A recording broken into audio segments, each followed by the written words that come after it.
Hello, Galaxy. I'm Chris Perillo, and this is my view in fewer than two. ChatGPT, or AI, it is taking over the world. Everything is now going to start integrating ChatGPT, and I mean almost literally everything.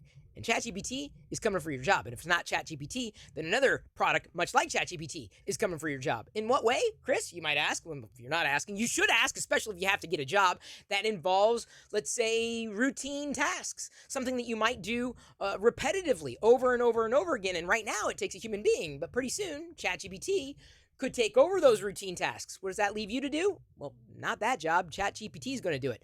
Also, time-intensive tasks, something that would normally take you 5 hours, ChatGPT might be able to figure out in like that. I mean, whatever that was, like a microsecond, however long it takes to process the text. So everything that you might be doing today, you think you could be irreplaceable.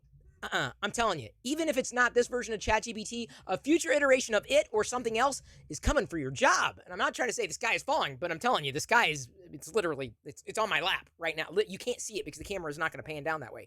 The third way it's going to replace your job is because of expertise. It may not know everything. It may fudge some details, but it's getting smarter, and it is getting smarter and smarter as though it was living right now. I don't think we've reached that level yet, but the expertise that it is able to surface that would normally take an amount of time for you to process and do, it's doing it all. It's doing your job now.